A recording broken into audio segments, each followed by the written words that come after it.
Welcome to RuralStrong, where we talk real challenges and bold solutions in rural economic development. I'm your host, Joe Barker. Let's get into it. Welcome to RuralStrong. This is your podcast host, Joe Barker, and we're coming to you today from the Southwest Tennessee Development District podcast studio in beautiful downtown Jackson, Tennessee, and we appreciate our audience taking the time to listen to the podcast. And I've got a great friend today that we'll be discussing several things that deal with economic and community development. It's Dr. Paul Jennings, who is the Executive Director of the University of Tennessee Center for Industrial Services.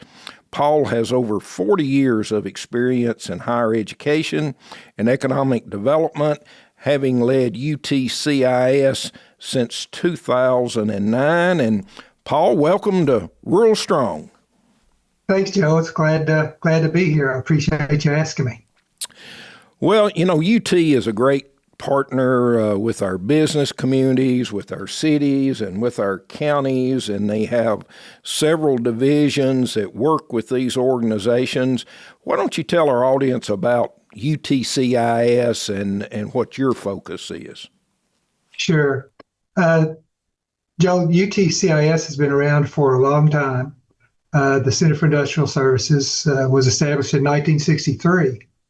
And the first 20 plus years or so of CIS, we were focused on industrial extension services. Actually, we were one of the first three industrial extension services university-based in the country. And so that means we would have a few field engineers out, one for each division. They would call on manufacturers, identify what their problems were, and then connect them with faculty and students. And we still do a lot of that. But along about the mid-'80s, we started adding additional programs. So, for example, we added what we call now an Apex Accelerator program, which provides help to small businesses wanting to secure federal contracts. In the early 90s, we became the state's Manufacturing Extension Partnership Program, which has really added to our breadth and depth of services. And then along the years, we've added OSHA training services, emergency responder services, of course, economic development training programs. So it's been a range of things that focus on really helping businesses grow, communities grow and succeed. So that's basically Center for Industrial Services. And how many folks do you have that work under your division, Paul? We have 40 full-time, and then we bring in subject matter experts on part-time project basis. And any one time we may have 25 or so. And they're based from Memphis to, as they say, Mountain City. Let's talk a little bit about, I guess, the early days with UTCIS when your primary focus was certainly on business and industry. And I would imagine you've seen those needs change since those early days. What are some of the demands that you see today that are most pertinent that your staff focuses on? Well, if we're talking about the manufacturing space, which the manufacturers are still our primary customers, our key customer groups. Interestingly, there is still a strong need for those basic core services of workforce, of course, the lean systems, which is improving processes, reducing waste, reducing cost, quality systems, making sure you reduce the product defects, in making sure that you have the processes and systems available to do that, and you do that properly. So those are still very strong, and they're still probably the most in-demand services we have. However, what you're really seeing now over the last several years is an emphasis on technology adoption.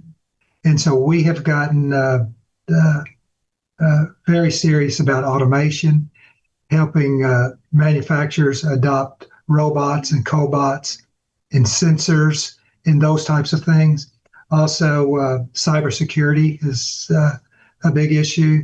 And then artificial intelligence now is really generating a lot of interest. And it seems like every course that we offer on artificial intelligence is filling up. How can manufacturers use artificial intelligence to optimize their operations, their supply chains, their opportunities for marketing, their opportunities for success, and so on. So that's a big deal. And I guess, Paul, being an agency of the University of Tennessee probably uniquely positions your agency to bridge that gap between academic research and practical shop floor application. How do those things merge together? That's a great question. We are in a very unique position. I would want to also mention that within that manufacturing group, our primary focus is on small and medium manufacturers. It's those second tier, third tier suppliers primarily that are so important to rural communities. And so our role is to talk with these companies, identify what their problems are, what their challenges are, and then help them find a solution. So in some cases, that solution, we have that in-house, the expertise that we have in-house. Sometimes it is a external consultant that can provide that, and we're able to do that.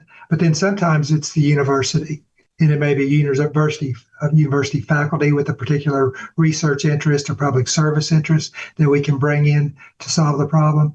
Or it may be even as something that a graduate student or a student working on a capstone project can do.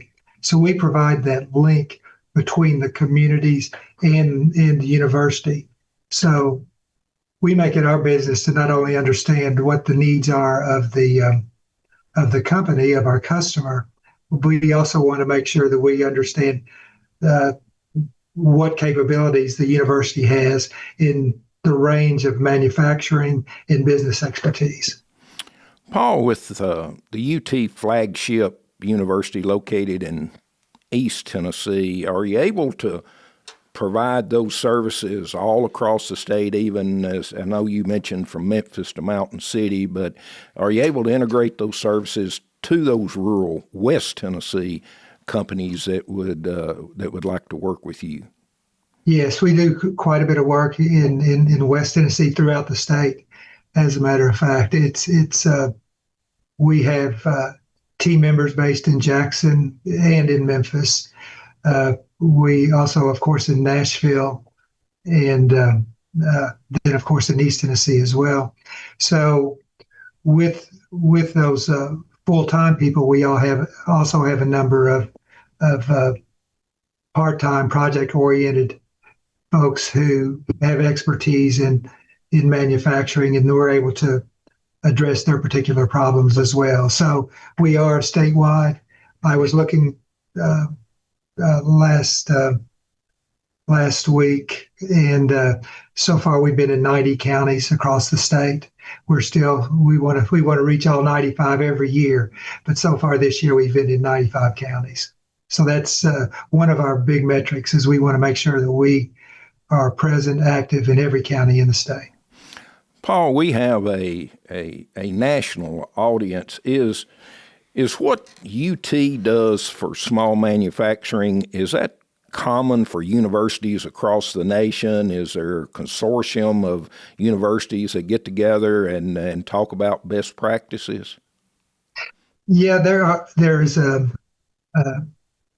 are programs like this at universities across the country. Primarily land-grant universities will have programs like this. There are not a lot of universities, however, that have the combination or the breadth of services that we provide. So, for example, as I mentioned earlier, we house Tennessee's Manufacturing Extension Partnership Program. We house the state's Apex Accelerator, which is focused on government procurement. We house a number of EDA programs. We are Economic Development Administration programs. We house an OSHA Training Institute and also a hazardous waste operator program. So we have that breadth of services that Georgia Tech offers, North Carolina State offers. There are a few others that have that breadth, but we're one of the few. You mentioned one, the Tennessee Manufacturing Partnership Program. What exactly is that? And that program is offered through the National Institute for Standards and Technology out of the Department of Commerce. And it's a federally funded program that has manufacturing extension partnerships, or MEPs, in 50 states. And so that program is focused on providing those technical services like lean manufacturing, like adoption of automation, like quality systems to small and medium manufacturers across the country, across the state. So it has been in existence since about 1987 or so, and we've housed it at the Center for Industrial Services since about 1992, from what I can see. If I'm a small manufacturer in Tennessee, and I've built this business, but I need expertise to help me grow, to help improve processes, who do I contact? How do I go about to maybe making those services with UTCIS available to my company?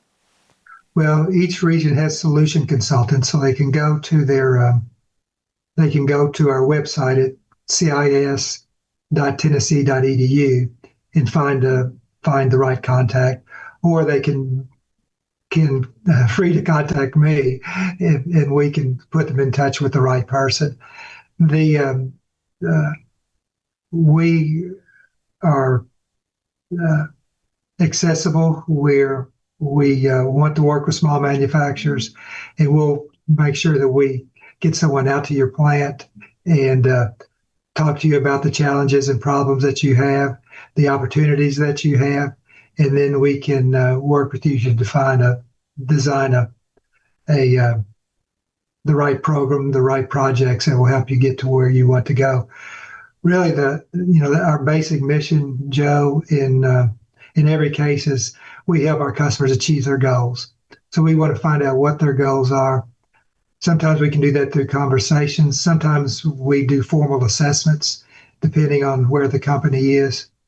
We meet the company where they are because, as you know, working with small manufacturers, you have a range of types of companies, a range of companies at different levels. And so we have to meet them where they are. Let me ask you this. Working with small companies, and I know they're similar, but they're all different. Is there one or two particular challenges that you see more than anything else in these companies where UTCIS can come in and really make a difference with them?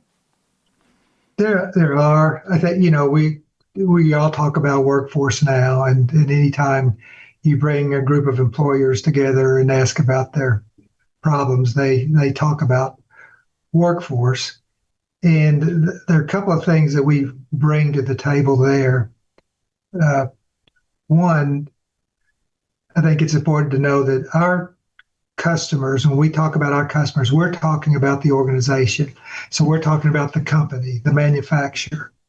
So when we talk with companies, we talk to them, those who may have workforce problems, about their workplace. So do they have a workplace that is able to attract and develop and maintain a strong workforce? And so that means, what does that mean? That means, one, the workplace is a safe workplace and a healthy workplace. It means that you have leadership, you have supervisors who understand how to work with the team and how to communicate effectively with the team and provide meaningful work.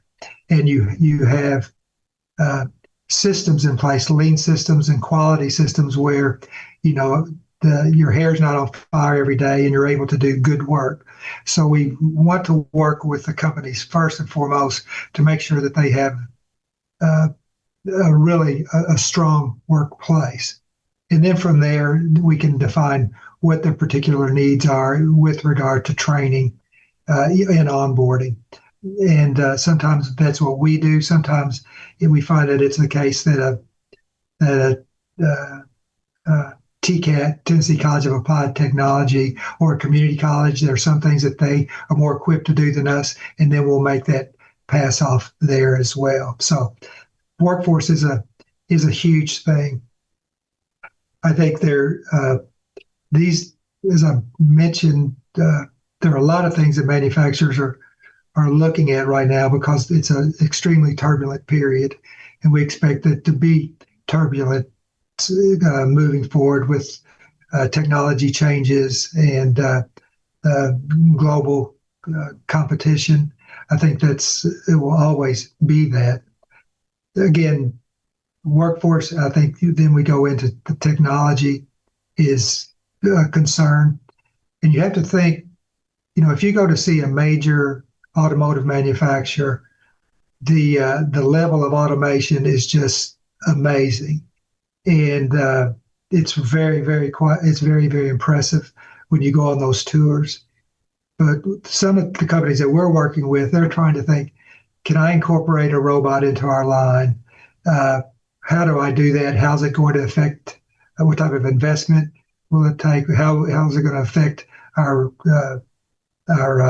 production lines and so forth? And those are types of things that I think they need some help, and we're helping them with that. Paul, we're in an election season in Tennessee, and of course this happens all across the country. And if you've got a newly elected, say, rural county mayor and wants to talk to you about developing a plan for developing their workforce, do you have some tips on this is where you need to start, or these are the places you need to go to help develop really a strategic plan for securing that workforce? Yes, we do. I think we have the right people in place with a conversation. We can sort of talk and get a better understanding, I think, of where that community is. And I think sometimes we don't understand what's in our own backyard. And I think it's probably helpful for everyone to understand this is what your workforce looks like. This is what the companies in your community look like. This is what we're hearing about the challenges that they're having. And then share information, because I'm sure they have information too. And together start to think in terms of, okay, what are our next steps moving forward? As you know, it's all about the partnerships that you have in the community, and there are a lot of different partners involved in workforce development, and we try to make it our business to understand what that network looks like and share that information the best we can. And I believe that our partners do that as well. So I think that's a good point. The other thing that is important is that we do is our Tennessee Certified Economic Developer Program, and that was developed. I think this is the 20th year of our basic economic development course that started with ECD, and now we've been doing it for a number of years now.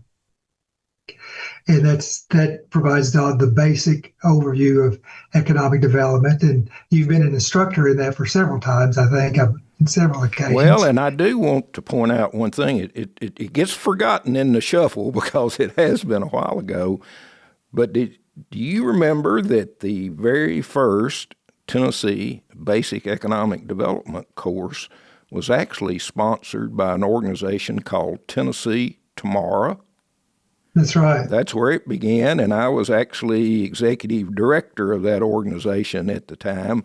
And to see, honestly, Paul, where that program has evolved since the first year that we did that to where ECD and now UTCIS has taken that program is amazing. So in this basic economic development course, this is the basic course to become a certified economic developer. Is that correct?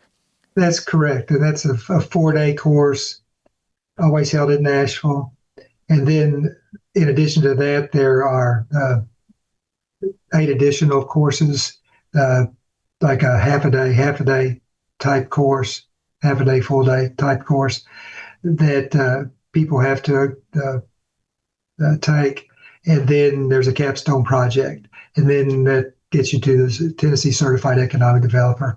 And the one thing about the program and you mentioned the growth and success of the program, I think that is because we wanted to make sure that it is a Tennessee program, that it is not just a UT program.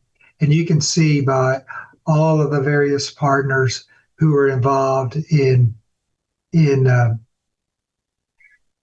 been involved in developing the program, providing instruction in the program, being mentors to students throughout the program. It's always been a Tennessee program, and we are able to bring in the best from across the state and in some cases from across the country into our training courses to provide instruction. And so I think that openness is what's made it what it is. Let me ask you, for those folks that attend that are from Tennessee, that go through the basic course, do a large majority of them go on to become Tennessee certified economic developers? How many of those folks in the state do you have now? Do you know? Oh, geez. At last I looked, we were right at about 150. Great. And so I remember when we had 1 and 10 and 20, and then it's accelerating. And now every year, the number, I may not get the number totally right, but every year we will have 15 to 20 new certified economic developers.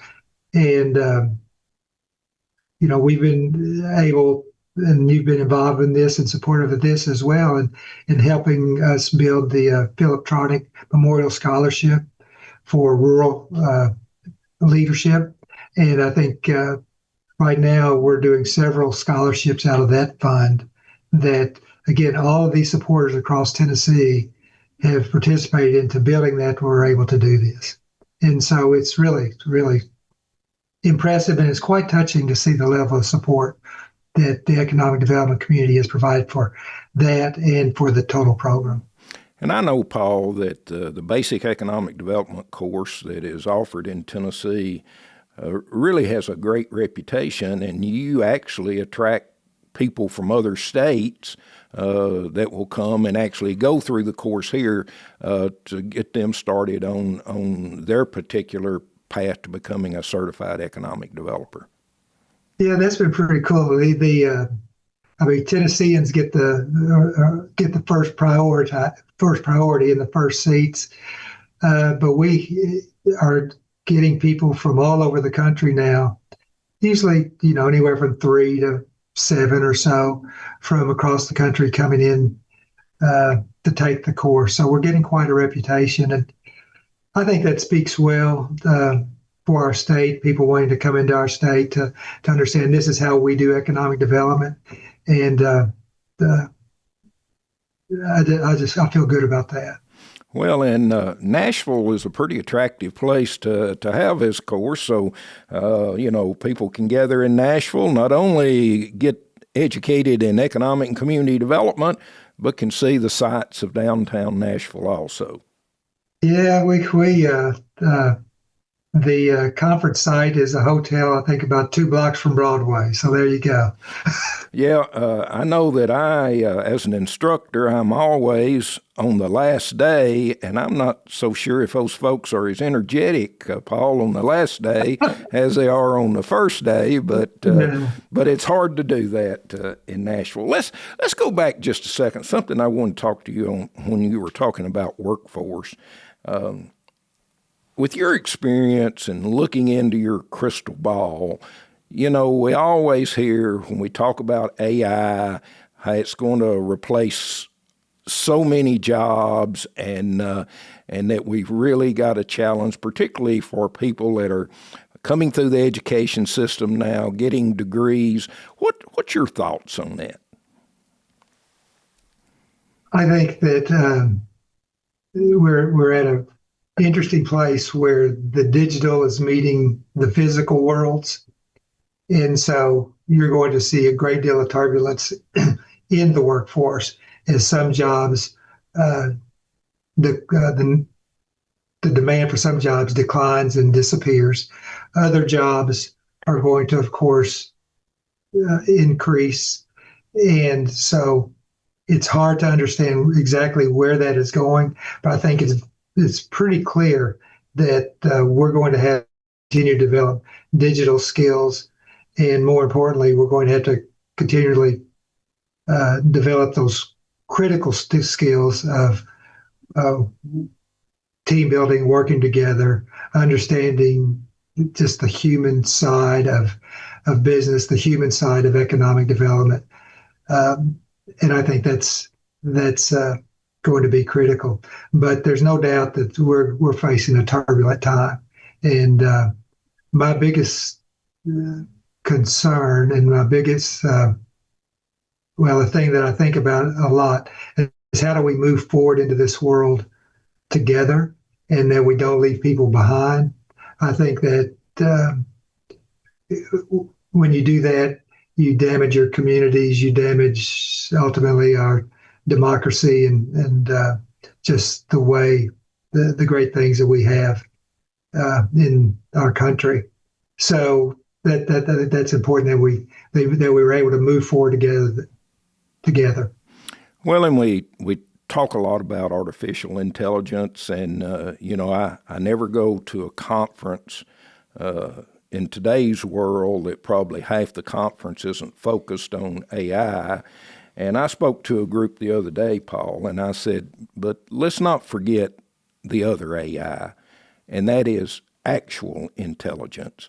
Because really what you do, and what I do, and really these future economic developers that go through the basic economic development course, what we do is still a people-to-people business. And would you agree with that?